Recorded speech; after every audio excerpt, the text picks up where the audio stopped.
Mae Hollister had one hand on the locked telegraph key when Cyrus Bell tore the brass operator's badge from her dress. "You sent a false quarantine order in the territorial inspector's name," he announced. 47 cattle died, and this office will not employ a liar." On the counter lay the message that had ruined Wade Talbot's herd. Mae knew the spacing of every mark her hand made. Those marks were not hers. Bell leaned closer, his smile meant for the crowd. "A lonely woman can mistake a rancher's courtesy for a promise." Mae lifted her chin. "I never sent that wire." Bell locked the brass key beneath its glass cover. "Then you will have no objection to leaving it."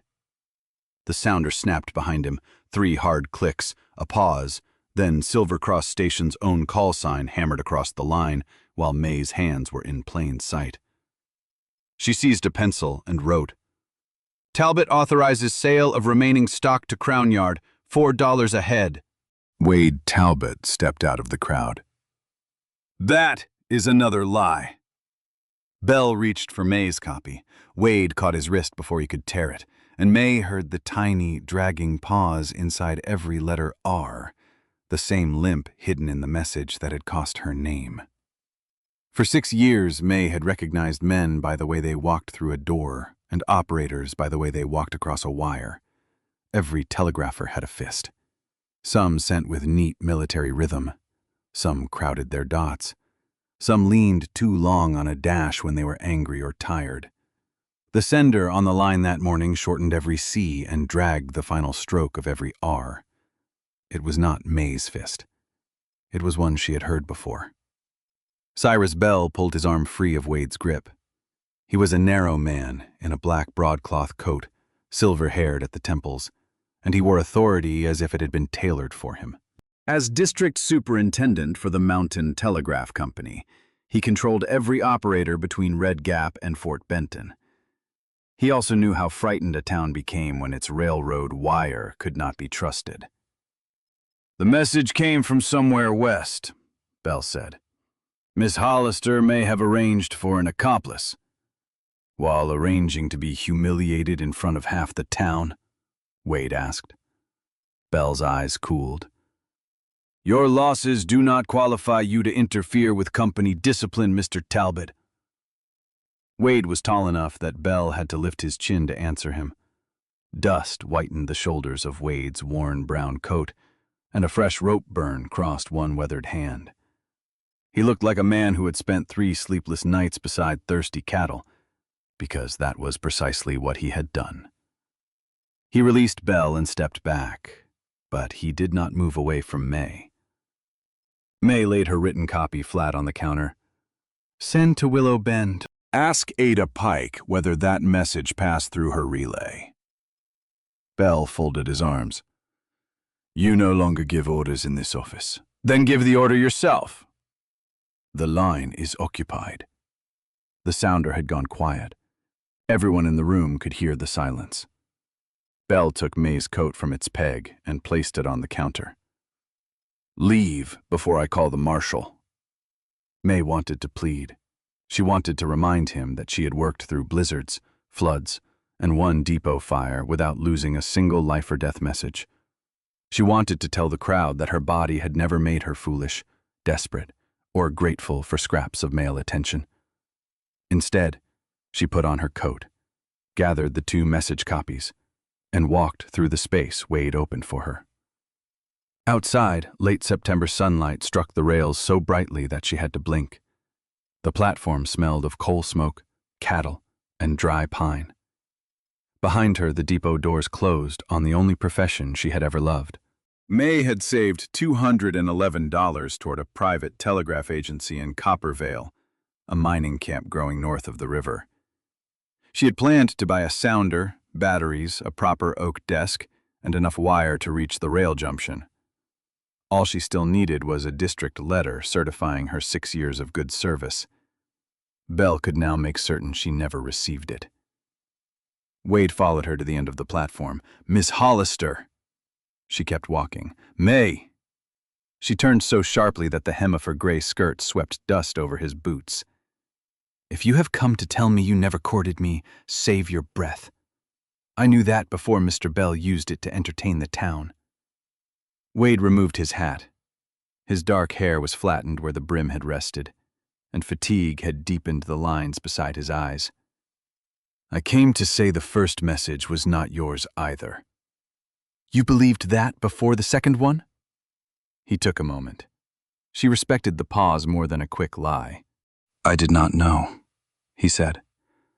I was angry enough to believe nearly anything for an hour.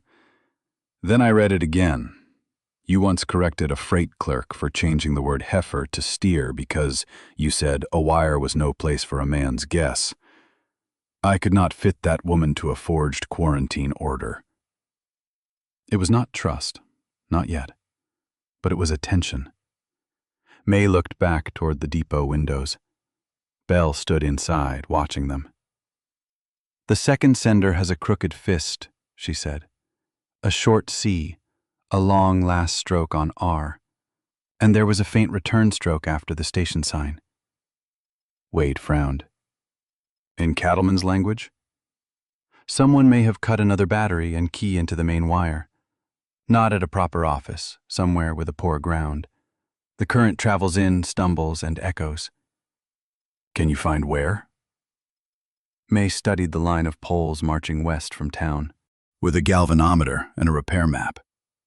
Bell owns both. The railroad repair chest keeps a second meter in the freight shed. Wade settled his hat back onto his head. I know the freight foreman. So does Bell. The foreman owes me for pulling his boy out of Cottonwood Creek. Mae's eyes narrowed. I will not steal company property. Borrow it, under the eye of the man responsible for it. You will not threaten anyone for me. Agreed. You will not speak over me when the line is the question. The corner of his mouth moved, almost a smile. That may be the easiest promise a man has ever made. And if I say stop, you stop. He held her gaze. Agreed. By noon, Mae had the pocket galvanometer, a coil of insulated wire, pliers, and the railroad's pole map laid across the freight shed floor. The foreman, Will Parrish, signed each item out to her and wrote the time beside his name. Mae insisted on that. She had been accused once already. She would leave no loose truth for Bell to twist. The main telegraph wire followed the track west for 11 miles before bending north at Raven Cut. 3 abandoned section houses stood along that reach. Bell's repair reports showed no trouble there for months.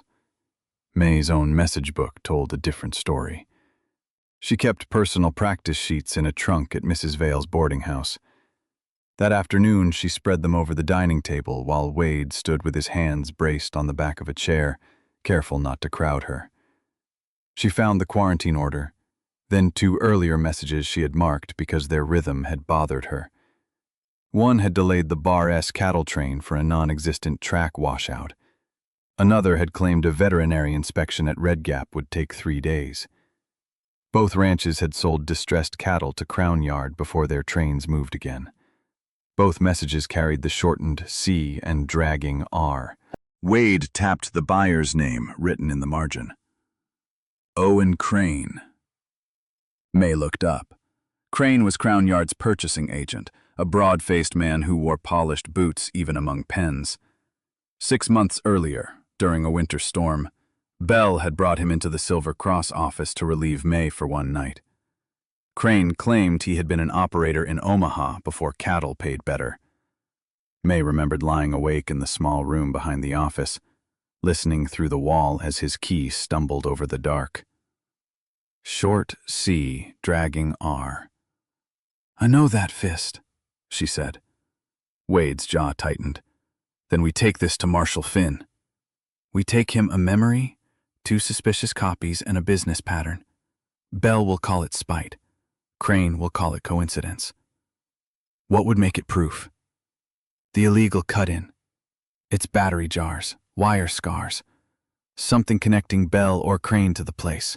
And another operator, who hears the same fist without being told whose it is. Wade glanced toward the window. Belle had crossed the street and was speaking with Mrs. Vale on the boarding house porch. Within 10 minutes, Mrs. Vale entered the dining room with misery in her face. She did not throw Mae out. She only said Belle had warned that company employees might stop taking rooms in a house that sheltered a suspected saboteur. Mae folded her message sheets one by one. "I will be gone by morning," she said. Mrs. Vale began to protest, but Mae touched her arm. "You have 3 children and a note on this house. I understand pressure." Outside, Wade loaded Mae's trunk into his buckboard. "My ranch has a spare room," he said. Mae gave him a look. He cleared his throat. "My housekeeper, Mrs. Flores, occupies the house. I sleep in the bunk room during shipping season." "You would have her room beside yours and a lock on the door. People will talk. They are already inventing whole conversations for us. We might as well know which words are real." Despite herself, Mae laughed once. It felt strange and good. She stayed at the ranch because it put her 4 miles closer to Ravencut, not because Wade Talbot's quiet steadiness made the ground feel less uncertain. She told herself that twice before supper and once more before sleep. At first light, they rode west beside the poles. Mae wore her deep blue work bodice, a divided gray riding skirt, and her hair in a low braided coil. The saddle beneath her had been widened years ago by a leather worker who understood that a substantial woman did not need a smaller life. She needed equipment made honestly. Wade noticed the good fit, said nothing foolish, and matched his pace to hers. At every half-mile, Mae stopped beneath the wire, attached the meter through a safe test lead, and watched the needle. She never touched the live conductor with bare skin. Wade held the horse and recorded her figures exactly as she called them. Near mile 6, the needle jumped too far east and settled too slowly. "Extra battery?" he asked. "Or wet insulation." The day was dry. So were the crossarms. They moved on.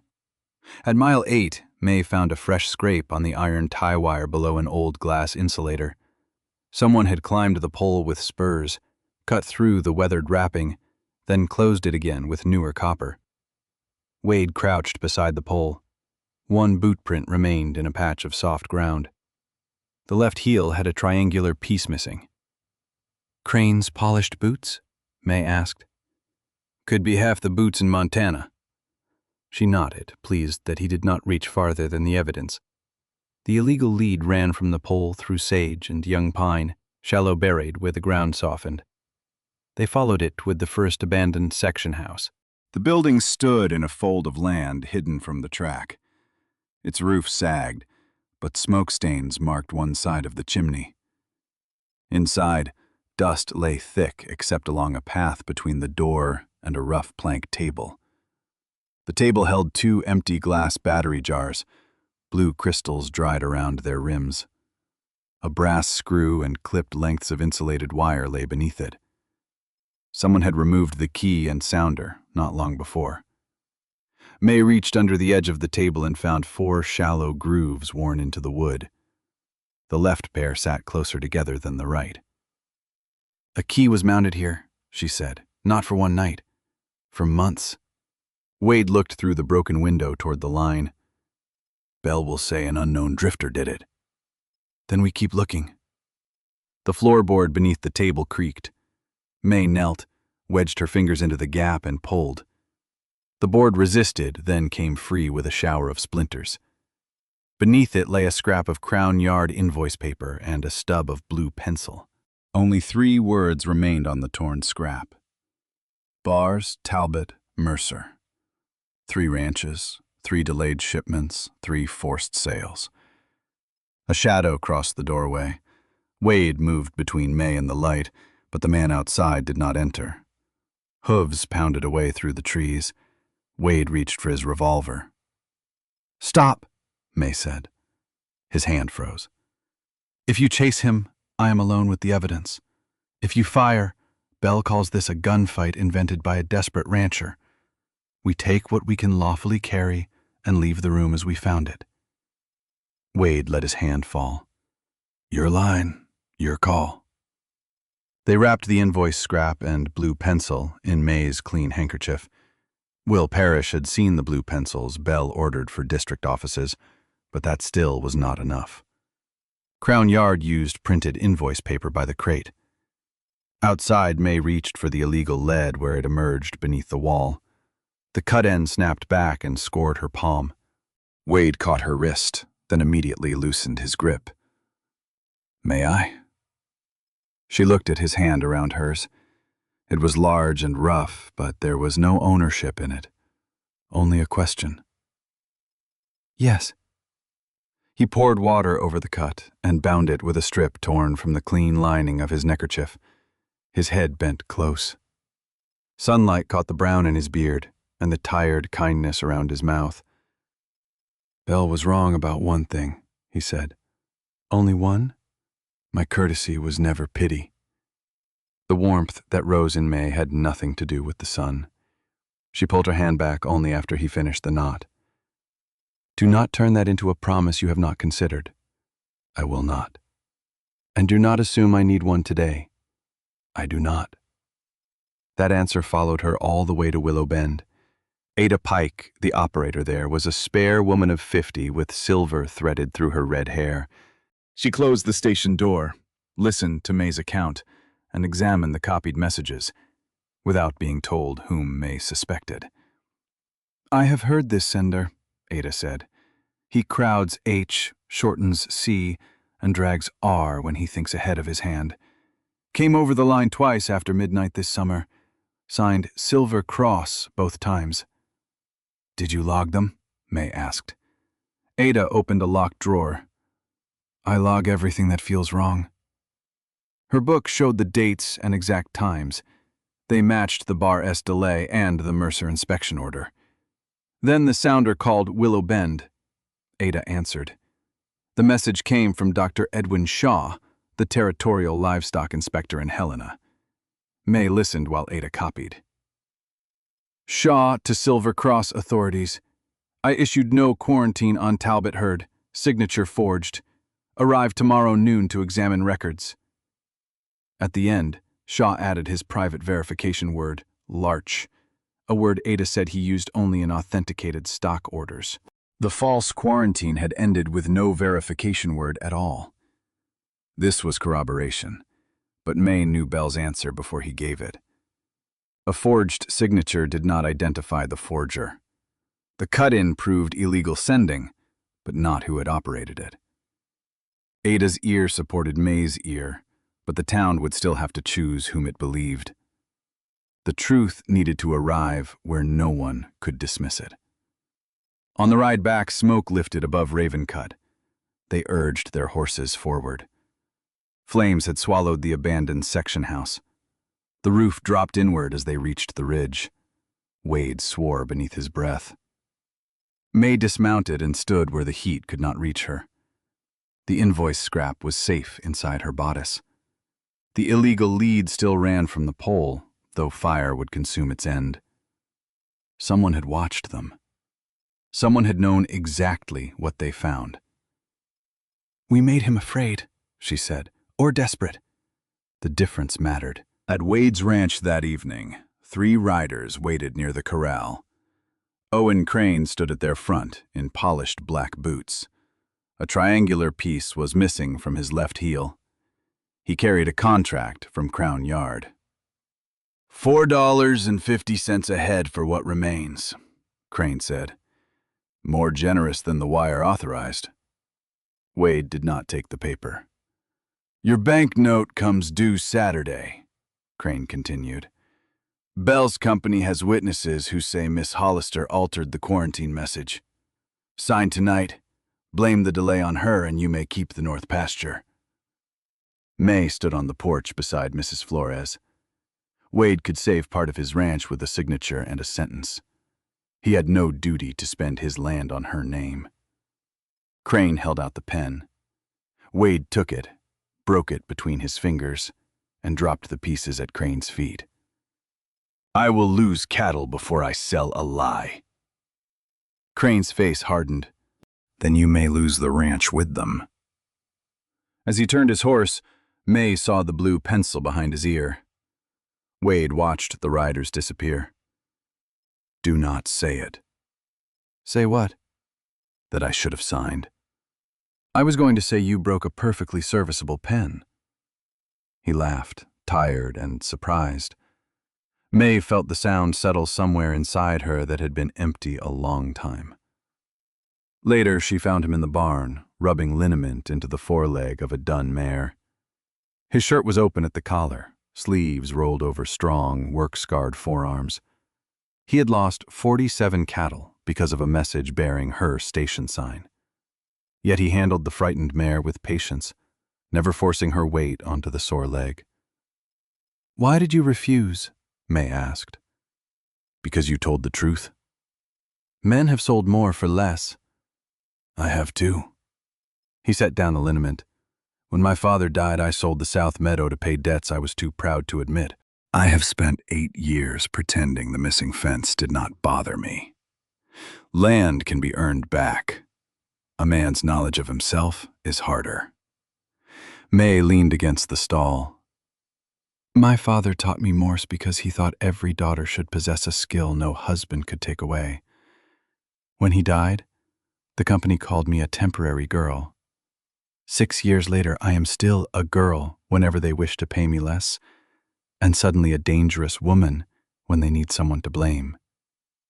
Wade looked at her, not around her. What would you choose if Belle could not stop you? Copper Vale, my own agency. 2 apprentice desks, women first, because they are always offered last. Then that is what we save. We? He stepped nearer, leaving space between them. If you permit the word. Mae's pulse changed its rhythm. For this fight, she said. For this fight, he agreed. At 10 that night, a ranch hand brought a message copied at the depot. Belle had sent it to every rail office in the district. Shaw inspection canceled. Official train held, red gap due bridge failure. No verification word. Mae read the message twice. The bridge is sound, Wade said. I crossed it yesterday. Belle is not only delaying Dr. Shaw, he is sending the lie before Shaw can send the truth. The easy course was to ride to Red Gap, fetch the inspector, and arrive with his signed denial. But Mae saw the larger danger. Even if they cleared her name, Belle would keep his office. Krane would keep his hidden key. The next rancher might never learn why his train had stopped. Mae laid Ada Pike's log beside the railroad pole map. The illegal cut-in changed the current most sharply between miles 7 and 9, she said. The burned house was at mile 8.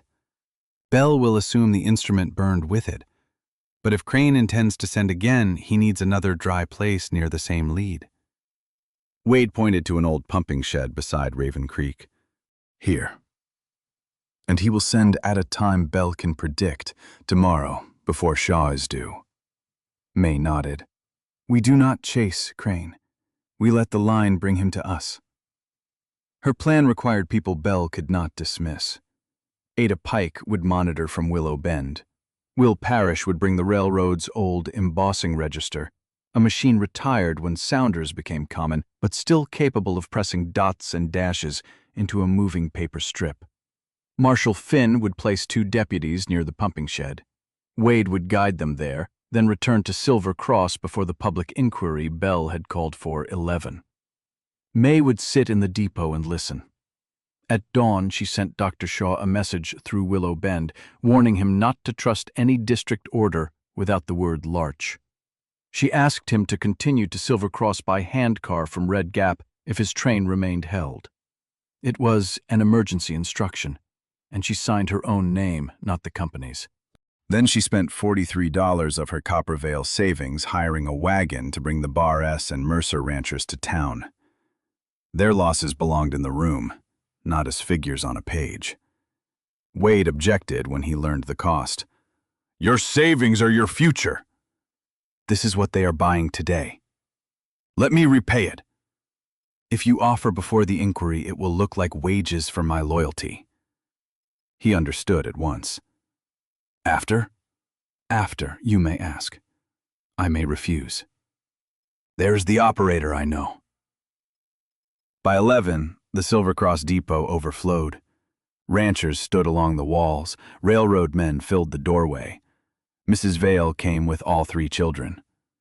Cyrus Bell sat behind the telegraph counter as if it were a judge's bench. Owen Krane was absent. Bell had invited the town to watch him finish Mae.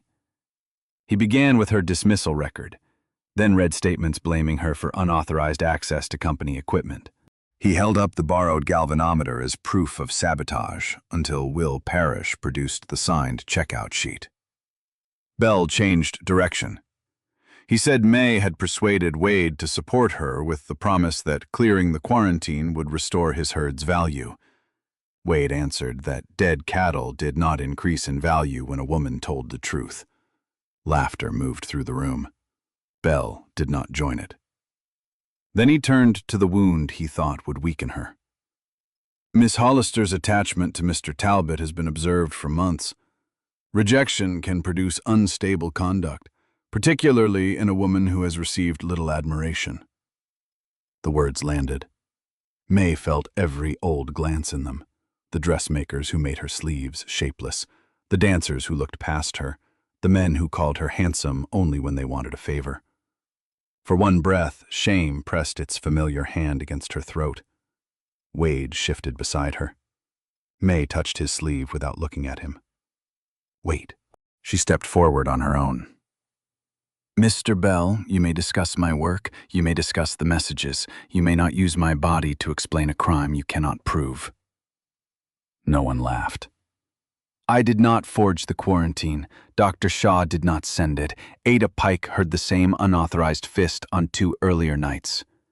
The 3 false orders all forced cattle into Crown Yard sales. An illegal key was cut into the company line at Ravencut. Mr. Bell's answer to each fact has been to speak about whether a man might desire me. She let the silence hold him. That is not evidence. Bell's face colored. And your performance is not proof. No, Mae said. This is. She nodded to Ada Pike, who had arrived through the rear door and now stood beside the embossing register. Will Parrish closed the depot key, making Silver Cross unable to transmit. He lifted both hands so the room could see them. The main line remained live to receive. 11:30 passed. 11:40. Bell's composure returned. How long do you intend to waste? The sounder struck. Once. Twice. Then Silver Cross Station's own sign rolled through the locked office, while every lawful key in the room sat untouched. Ada's paper register began to move. Its stylus pressed a trail of dots and dashes into the narrow strip. Mae listened. Hold Inspector Shaw at Red Gap. Bridge unsafe. Order Cyrus Bell, District Superintendent. There was no larch. The sender shortened C. He dragged every R. Bell lunged for the moving strip. Wade stepped between them. He did not strike Bell. He caught the man's forearm and held it away from the evidence. Her line, Wade said. Her proof. Mae sent nothing. That was the beauty of the trap. She only let the falsehood finish speaking. The wire fell silent. Then 3 long strokes came from Ada's station code. A legitimate message followed, ending with Larch. Krane taken at Raven Creek Pump Shed with key connected and message copy underhand. Marshal Finn returning Silver Cross. The room erupted. Bell shouted that Krane had acted alone. Mae waited until the noise thinned. Then why did he send the order in your name? She asked. To ruin me. Why did Crown Yard offer Wade the exact price transmitted by the unauthorized key? Bell's eyes moved toward the door. And why, Mae continued, did you announce Dr. Shaw's delay before the false message had crossed any lawful office? That was the mistake Bell had made the night before. His district notice had reached the ranch before the supposed bridge report appeared in Ada's log. He had acted on a message before it officially existed. The midpoint of every lie was time. Mae had spent 6 years writing it down. Marshal Finn entered with Krane in irons just before noon. One deputy carried the illegal brass key and battery leads. The other carried Crane's Crown Yard account book. Inside were payments to a numbered district account after each distressed cattle purchase. Krane took one look at Bell and understood that the superintendent meant to abandon him. "You said she would fold," Krane muttered. "You said nobody would take the fat Telegraph girl over you." Wade's grip tightened, but Mae did not need his anger. She met Crane's stare. "You mistook being underestimated for being deaf." Dr. Shaw arrived by handcar 20 minutes later, dusty, furious, and carrying his authenticated message book. He compared his entries with Ada's logs and the embossed strip. Then he formally voided every false quarantine and inspection order bearing no verification word. Cyrus Bell was not dragged into the street for the pleasure of the crowd. Marshal Finn arrested him for conspiracy, fraud, destruction of company property, and interference with the railroad line. The exact charges would be decided by territorial authorities, where evidence mattered more than the town's appetite for spectacle. For Mae, the more important judgment came from the people who had watched her dismissal.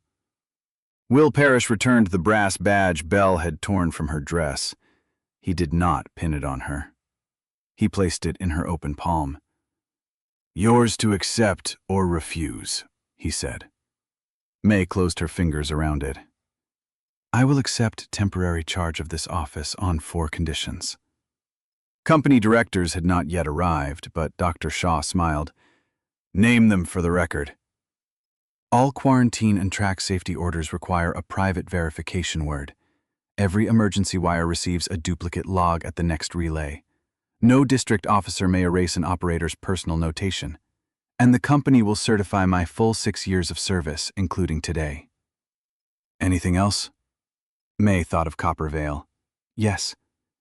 I retain the right to establish an independent agency when my contract ends." Ada Pike began the applause. The ranchers joined her, then Mrs. Vale, then the railroad men. The sound filled the same room where Bell had tried to make Mae small. She did not feel larger because they approved. She felt steady because she had remained herself until they finally saw her clearly. The repair took weeks. The Mountain Telegraph Company sent an investigator from Denver, dismissed 2 negligent supervisors, and adopted Mae's verification system across the district's livestock messages. Crown Yard's fraudulent sales were reviewed. The Barres and Mercer families received partial restitution from seized accounts. Wade's bank extended his note after Dr. Shaw certified that the Talbot herd had never carried disease. Not every dead animal could be restored. Not every frightened rancher recovered every dollar. Justice on the frontier was rarely a clean ledger. But the machinery that had permitted the lie was changed. Mae became acting station manager at Silver Cross. Her first apprentice was Mrs. Vale's eldest daughter, who could already hear the difference between a dot and a short dash. Her second was a ranch widow from Mercer Creek who had believed herself too old to begin. Wade never entered the office without waiting at the public side of the counter unless Mae invited him through. He repaid the wagon money only after she accepted a written note stating that it purchased no influence, affection, or future answer. She kept the note because it made her laugh. Their courtship began in practical pieces: coffee during the noon lull, a Sunday ride to inspect the repaired pole at Raven Cut. Wade brought hinges for her future Coppervale office and asked before choosing the size. Mae helped him compare freight rates, but refused to turn every supper into business. One cold evening in November, he found her alone at the depot after the westbound train had gone. Snow pressed softly against the windows. The telegraph sounder rested between messages. Wade removed his hat. "I have considered a promise," he said. Mae set down her pencil. "Have you?" "I will not ask you to give up Coppervale. I will not ask you to become smaller so my house feels larger. I will ask whether I may build a life that has room for your wire, your apprentices, your temper, and every answer you choose to send." Mae came around the counter. His expression held hope, but no claim. That is a considerable request. Take your time. She placed one hand against his chest. Beneath wool and cotton, his heart beat faster than his voice had suggested. You may court me toward that life, she said. You may not assume you have arrived. His smile was slow and unguarded. Yes, ma'am. Mae lifted her face. He waited until she closed the final inch between them. The kiss was warm, restrained, and certain enough to make waiting feel like its own kind of promise. By spring, Copper Vale had a new oak telegraph desk, 2 apprentice chairs, and a bright sign painted with Mae Hollister's name. The branch wire crossed Talbot land because Wade granted an easement, not ownership. The contract stated that plainly. Mae had written it herself. On the morning the agency opened, she sat before her brass key in a deep rose dress, her full figure outlined by clean mountain light. Ada Pike called from Willow Bend. The Silver Cross apprentice called next. Then a third signal came from the small practice key Wade had learned to use at his ranch. His sending was terrible. The dots rushed, the dashes wandered. Every R appeared to have fallen off a horse. Mae laughed softly and waited while he tried again. Supper Sunday, no business. May I come early? She rested her fingers on the key. This time, when the line rang again, it carried no theft, no accusation, and no man's claim over her future. Mae answered in the clear, unmistakable fist that had always been hers. Yes.